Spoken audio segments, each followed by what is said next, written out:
I want to welcome Agile XRM to the podcast. I've known the people at Agile XRM for the past 12 years. I've seen how their business process management tool can add massive value to complex organizational processes in sectors such as finance and government.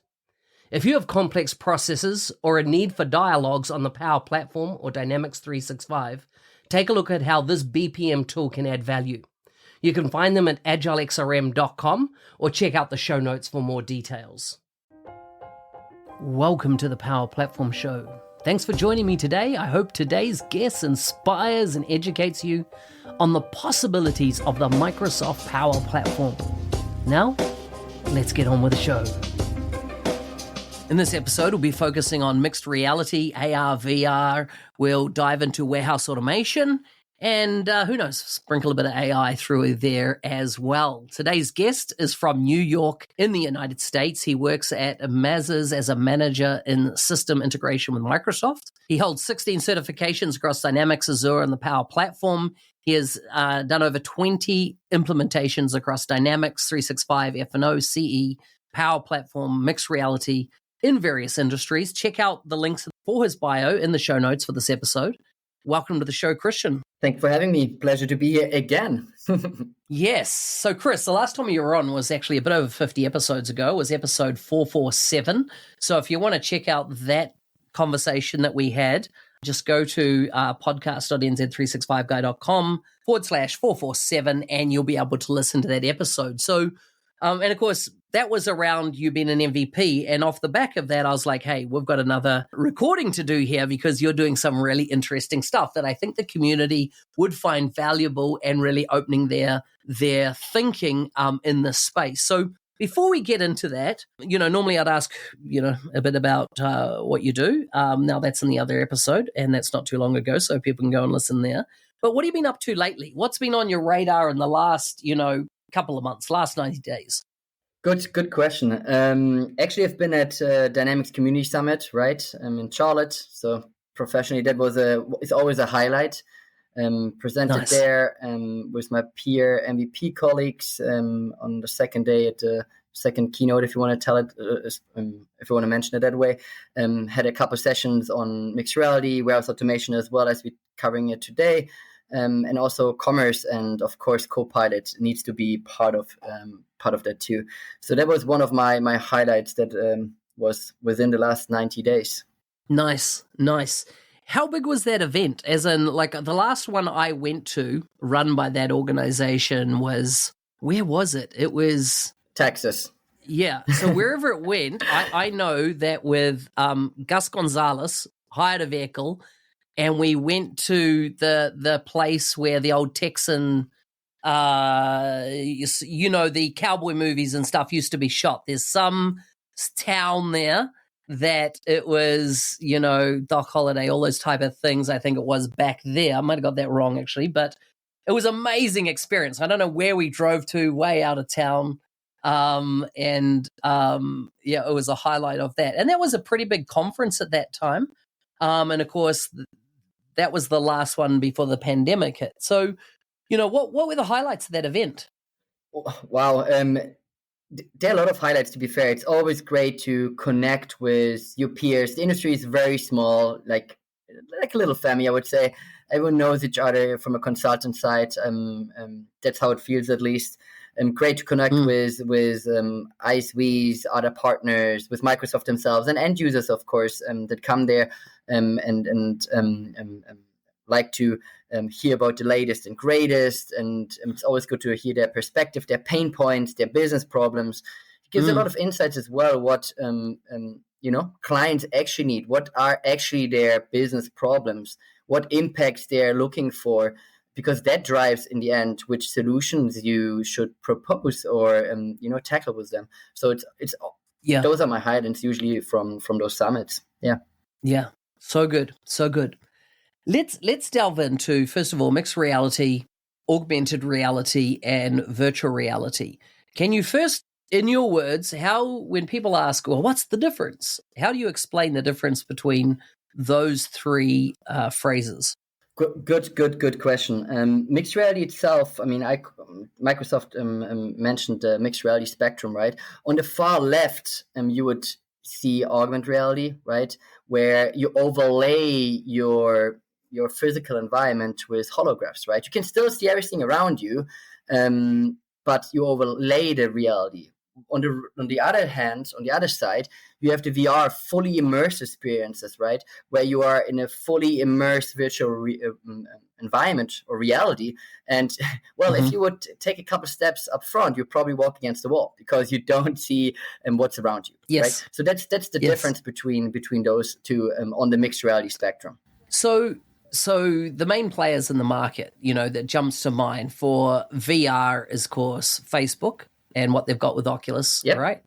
Would we also put in that category what Apple is doing in the space? Because although you can see the person's eyes, right, it's actually just you can't see through that device, right? It's not would you call that augmented reality or is that more virtual reality? Good. Or is it really blurring the lines between the both, really?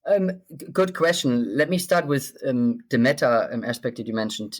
Meta itself, yes, they have a VR headset, right? But the path through with the Meta Quest 3 is very good as far as I hear it. I ordered it, so happy to get it soon. It was announced at Meta Connect, right? And what's also nice here is the relationship or the partnership that Meta has with Microsoft, right? Because Microsoft Mesh Experience is actually using the Meta VR devices, and we talk about it later, I know, but just want to highlight that fact as it fit good. But yeah, there are devices that can have VR and AR experiences, right? And can deviate or can switch between those two. Okay, and so Apple. I haven't had my hands around it, but I'm excited to see how the experience is from a VR versus AR environment. As far as understood, you can switch between both. But let's see. It's coming in a couple months. So, do you plan on getting one? Oh, definitely. Nice. And then I assumed that you've got Microsoft's device in the space. Have you on the V2 version? Yes, I mean HoloLens 2.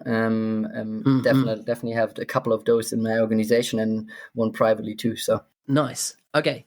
So, and then I think there's one other surface that a lot of people, when we have these discussions, tend not to look at, and that is the fact that your iPhone, you can put your camera on and you could definitely do an augmented reality experience, right, from a tablet device, phone device, etc., is also in the mix. Yes, it's not a headset, but it's still part of how you could use this tech. Is that right? Absolutely right. I mean, there are a couple of retailers actually that give you an AR experience, for example, for their furniture, right? You want to see if that new desk fits in your living room or that new couch fits in your living room. You can have that. You can use your phone as an AR device and blend it over the reality behind it, over the physical reality, and can see if that red couch is actually suiting, into your living space. There are of course also phone applications, or the phone can be used as an AR device. Is this whole category still sitting well in the edge case scenario? Is it mainstream? We heard that, for example, back in the media a while ago, that the US military probably bought every available device of HoloLens for obviously war game scenarios, or is it more in that, or are you seeing businesses seriously adopting this technology and it's part of their business, like it, whether it's day to day, whether it's, what are you seeing? Very, very good question. Is it mainstream already? No, we're still early. However, I'm more and more clients get interested or seeing the benefits of it, right? And it's an emerging technology, right? It's still at a higher price point, right? If you roll it out across your workforce, for example, on the job floor, well, there is a price point associated with it, right? But what I usually start with prospects or clients approaching me is, what is your business problem? Often it's, we have a lot of quality issues on the job floor. Are we having or our experienced folks, they get older and older and maybe go out of the workforce. We need to scale expert knowledge. or we need to have better training, repeatable training, because we have a lot of turnover, right? And if that's the business problem, mixed reality could, for example, be a play to solve the business problem and have an impact on your ROI, right? And Yes. in your bottom line. So that's usually what I try to plant the seed and encourage thinking outside of the box, how those emerging technologies can solve your problem. Is it mainstream? Not at this point, but we're getting more and more excitement and traction around it for sure. I'll give you an interesting use case a friend of mine shared with me that worked at an oil refinery. And I was talking about this tech, and he's not a IT type person. He was like, "Oh no, we've used that, in the refinery." I was like, "How did you come to use it?" I'm like, "Oh well, we had a particular problem. So the manufacturer of this part was in Europe. We're on the other side of the world, and so we put it on, and he stepped through, what we needed to do to get an outcome, but."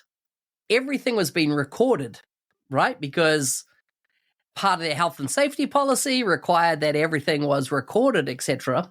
And at one point, the guy was like, "Yeah, okay, that's it. I'll probably hit you up on another channel." I just inferred that we need to speak not with this on, because he was like, "Okay, so that's the official way of doing it, and now you just go and actually do this as the unofficial way, but this will get you the result."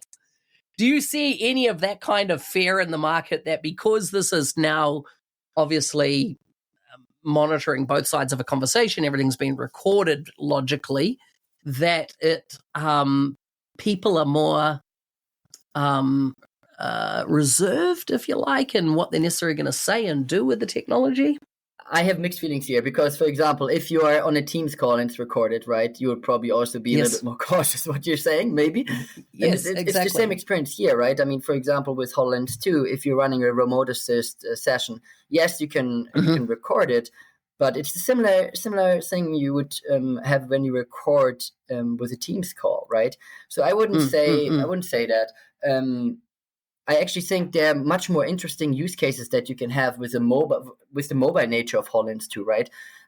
Let's talk about remote audit, right? Instead of traveling with a 5, 6, 7, 8, 9, 10 person team to the client to do a warehouse audit, guess what? You could potentially send the device, the warehouse manager wears it, you sitting at home as an auditor, and let the warehouse manager walk around. You say, "Hey, turn left, turn right, up, down, do the count, do this, do that." Yes. Pull in instructions in your view. And those use cases, or how you can solve those problems, mixed reality or HoloLens 2 and mixed reality gives you another way to solve those in a, I would argue, more efficient way. Yeah, awesome. So let's talk about those use cases. Warehouse audit, great use case. What are the other ones that you're seeing? Well, of course, HoloLens itself, or mixed reality, the theme around it, or the story, is all about empowering the frontline worker, right? Usually you didn't have the right information, or those frontline workers didn't have the right information at the right time, at the right place. It means on the job, while doing complex tasks, and where you require that expert knowledge or a guided experience. So this is where HoloLens 2 comes very handy with, for example, the guides application or the remote assist application, where me as a manufacturing worker or an asset inspector can get a repeatable guide. I get guided through that complex process in alignment with safety standards, in alignment with best practices, and can execute the complex job. I get literally the support that I need. And even if I don't know, I'm still getting stuck, I have the opportunity to, for example, call you, sitting somewhere else in the world, and get expert knowledge. And you seeing what I'm seeing, you can throw in arrows, pull up documents in front of me, and give me the support on the job. Game changer. So this is one of the use cases that is pretty big. Also, field service, of course, with remote assist. If you're, like, I just make it up, you're doing a change of a wheel on a race car or something like that. It's a very easy example, but you could get the support from an expert that's sitting somewhere else while doing the job. That's another one that we're seeing. But again, internal scenarios like a assisted audit, it's more an internal scenario. Those are use cases that we're seeing more and more too. And this is specifically for AR, right? When we talk about VR, I can mention Microsoft Mesh here. There are different use cases, more enhancing the collaboration. For example, in a more and more remote workforce, usually that feeling of togetherness, or the tangible feeling, hey, how we interact with each other is gone, because you have just two dimensions on a Teams meeting, right? Yes. And with Mesh, you can bridge that. You can have, for example, imagine the impact for designers, engineers, real estate developers. They can meet in a VR space and get access to that third dimension and collaborate with that third dimension. It's a game changer. So that's an example I saw some years ago in Barcelona by Satya presenting, which was, let's say you had an executives for a multinational company. Yep. Rather than meeting on a Teams call, they could actually jump into a virtual room, all have their HoloLens on. They could turn to a wall, let's say a whiteboard or something like that, and they could proactively interface with that whiteboard and sketch out ideas and concepts, and would this work, and have the to and fro backwards and forwards, or even run like a design thinking session, right, where people use a method like Rose Thorn Bud, and they get their Post-it notes and they go, what's working in the organization, what's not, and what's our opportunity to move forward. But it would allow the equivalent of a physical present. And of course, one of the other selling points of it was, when you leave that meeting, if anybody needed to go back and go, what do we do? What do we say in there? What was on that Post-it note up at the top right corner? You could actually jump back into that meeting, go over to that whiteboard or Post-it board and go, yeah, that's what it was. Because it would still be there. The artifacts from, in other words, somebody couldn't wipe away your whiteboard, right? It was there. You could revisit it at a later date as such in the archive file. Are you seeing any of that type of what was shown as, I think, the precursor to Mesh, or it might have been even referred to as Mesh then? It was definitely demonstrating HoloLens. Are you seeing any of that? So there are multiple aspects to it. Let me start introducing a little bit more about Mesh first, right? Because Mesh itself, it differs a little bit to what you described. I would call it Teams on steroids, to be fair. It is a Teams-like experience. Again, you have access to the third dimension. If you have your Meta Quest Pro or your Meta Quest 3 on, you can access the VR space, or you can also use a desktop experience. But of course, you don't get the third dimension feeling. So I would always recommend using the VR headset. Here, the meeting is scheduled for 24 hours. At this point, there's a 16 user restriction, 1 tenancy restriction. But at this point, that's how it is. You can jump into the meeting. After 24 hours, you cannot access the meeting again. So that's how Mesh at this point works. But it's very smart positioned in terms of, it's more an add-on to Teams, like a cherry on the cake. You can access this with a Teams premium license rather than new SKUs. So I think it's a great adoption strategy.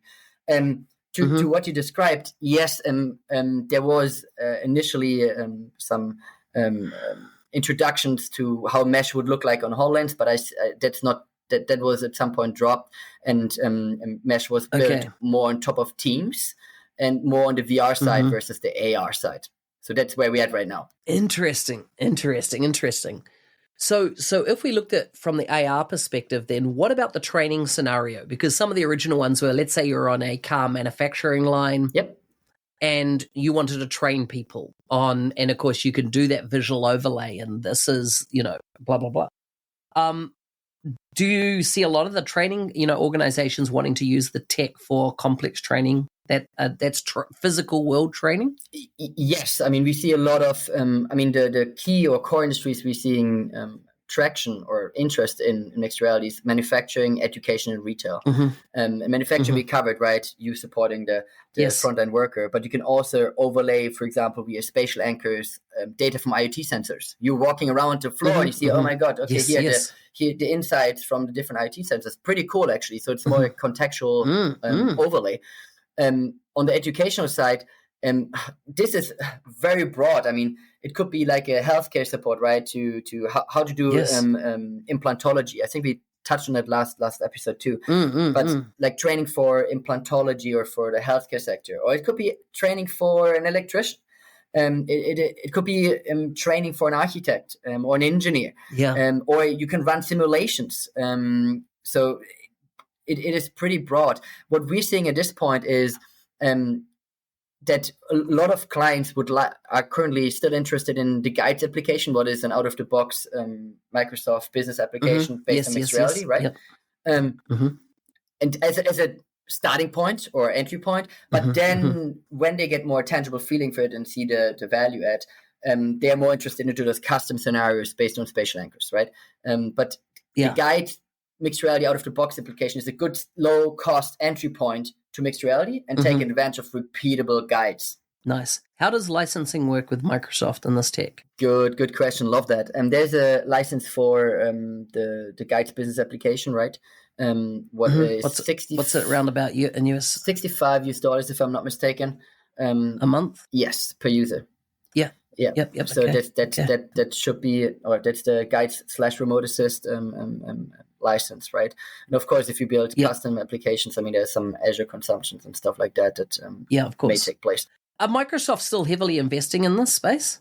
In your experience, being that it's not on my radar of the folks I'm working with in Microsoft's, but I'm just, as someone that's close to it yourself, are you still seeing that investment? Because I know that there was whispers that people will let go in the space. Yes, I mean, fortunately, unfortunately, I mean, AI and Gen AI is great, right? But of course, this is in everyone's mind on mouth. So a lot of things are actually, I mean, this is the core focus, right? But there is investment in industrial metaverse. But I guess the core or the focus of Microsoft is still AI at this point. But it's exciting to see what happens if there's more adoption, right? As we just talked about, Apple bringing out their VR or their mixed reality device, right? And maybe getting more, consumers introduced to that technology, because at this point, I think if I'm walking out on Times Square and talk to 10 people, if they've, tried it out or played around with it, you'll probably get maybe one that said yes. So it's still early, as I said, in emerging technology, but it will disrupt industries in various ways. You just used an interesting term then, which was the industrial metaverse, which we hadn't mentioned yet. And I know it's a term that I'm hearing more and more in Microsoft circles.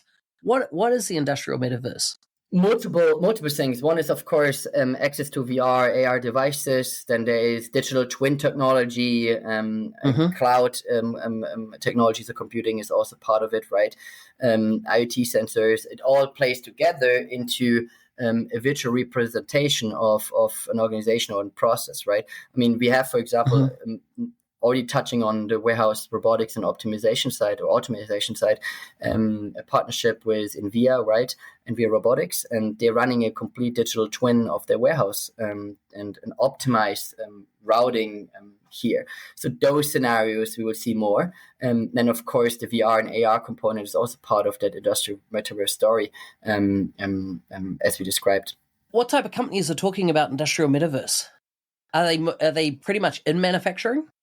Most of the folks that reference industrial metaverse, they are in the manufacturing distribution space. You're on point here.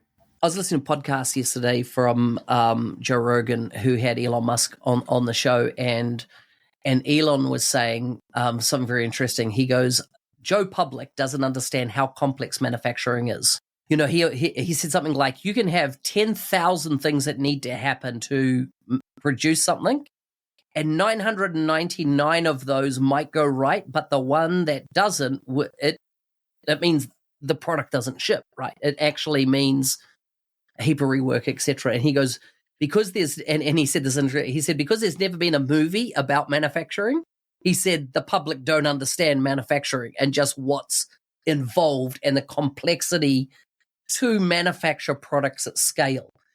Now we add what you're talking about, digital twins, etc.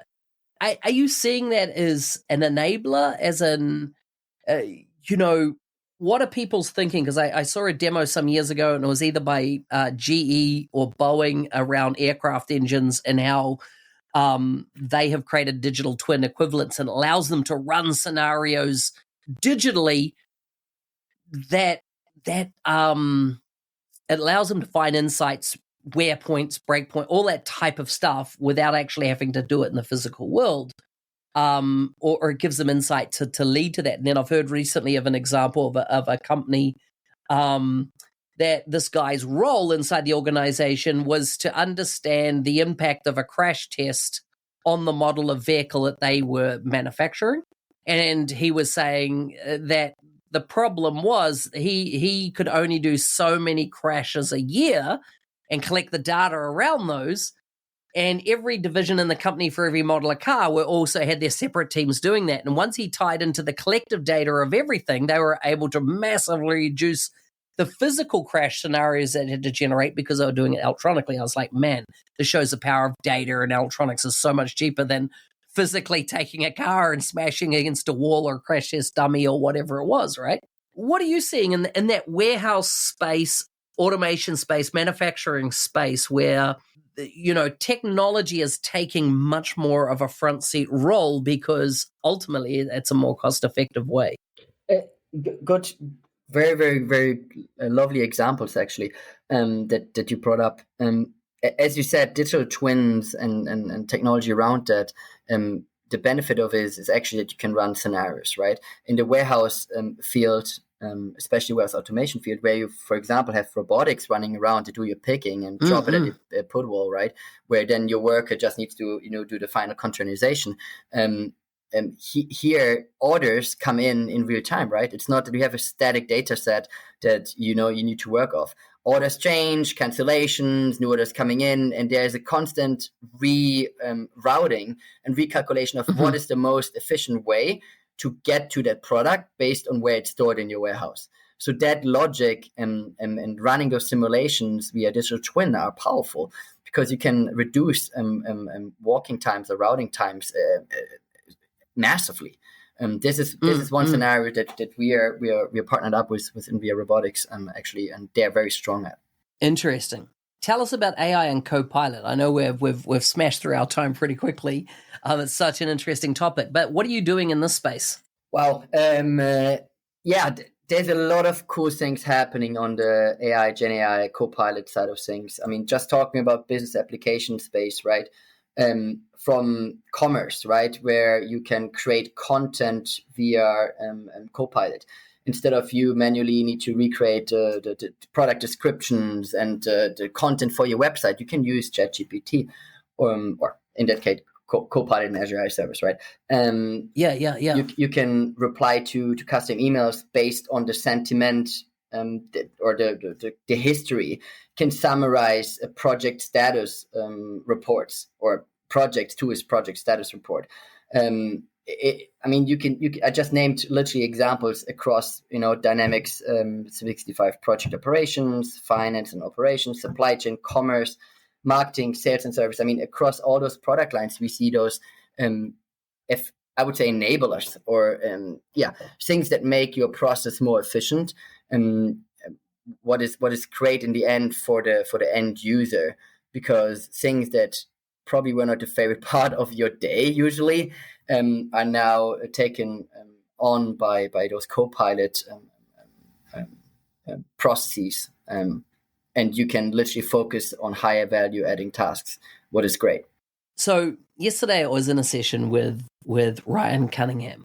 He was in New Zealand and I attended a session, and he said something very interesting. He said, where will you still be relevant in 3 years, right? And I thought it was it was interesting coming from him, and interesting that he was, of course, talking about co-pilots and AI. And I've done another show around ecosystems with a bunch of mates, and it's about, the value pyramid and the ecosystem pyramid is at the top of it are building apps and solutions, which really in the next 3 to 5 years, I don't think we'll have a concept of low code. We'll have a concept of no code, right? Because you will use however advanced the AI has become, and I see OpenAI said this week that they're in the final stages of GPT-5, right? And the trading around that. So we're seeing some massive speed. In this year, we've gone from 3.5 turbo to 4 to now 5 has been talked about publicly. 3 years time, right? If we got 3 in the last year, how much is that acceleration going to increase?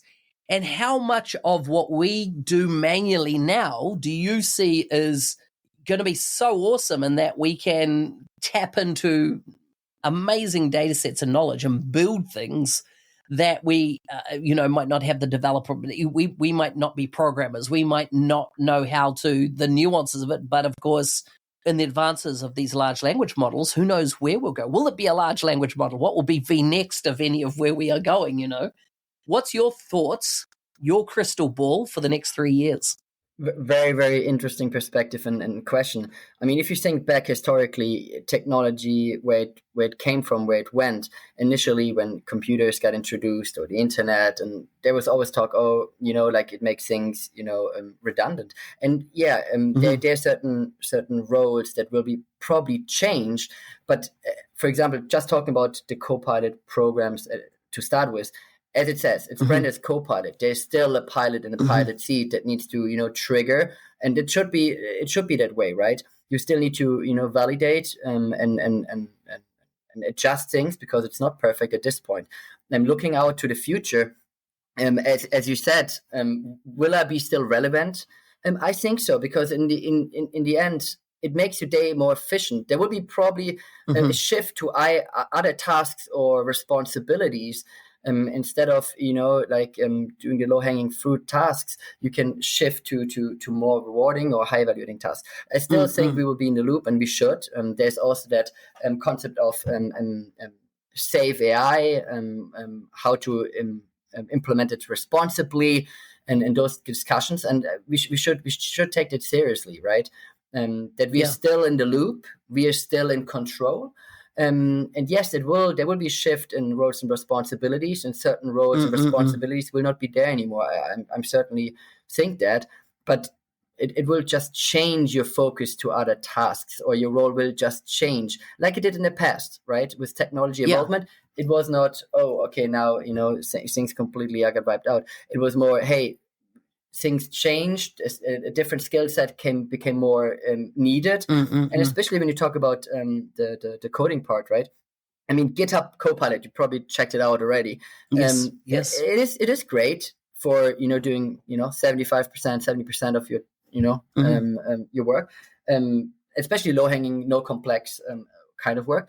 But there still needs to be someone who needs to understand it, validate it, make sure to tweak the remaining 25, 30% of issues. So there still will be a need for developers in terms of experts that understand it and can bring it over the finish line. Even though it's getting more efficient, there will be still an expert needed to validate, sign off on it, make sure it doesn't do crazy stuff.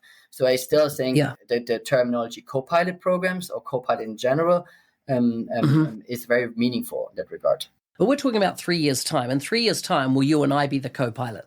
In other words, the AI's the lead, and they're saying, hey, we'll augment you in when we need you, human. And we believe in co-pilot. It's just that you got the wrong role reversed here. I'm the pilot, you're the co-pilot. I mean, we're talking 3 years' time, and in our civilization, the intelligent species always rise, the most intelligent species always rise to the top. This might be a non-biological intelligent species that's about to, in 3 years' time, might want humans to be co-pilots.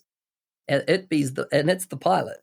Yeah, I get where you're coming from. I personally don't believe we should let it get that far. And I wanted to get that far, because I think it would eliminate so much of the bias in the world that's either bias because of geopolitical bias, because of greed, because of so many of these things. You could have an AI that has that all cleaned up out of it and says, listen, I'll act in the best interests of humankind. It's just not all humans are going to like what the best interest is going to look like that have been financially motivated and or greed motivated, etc., up to this point.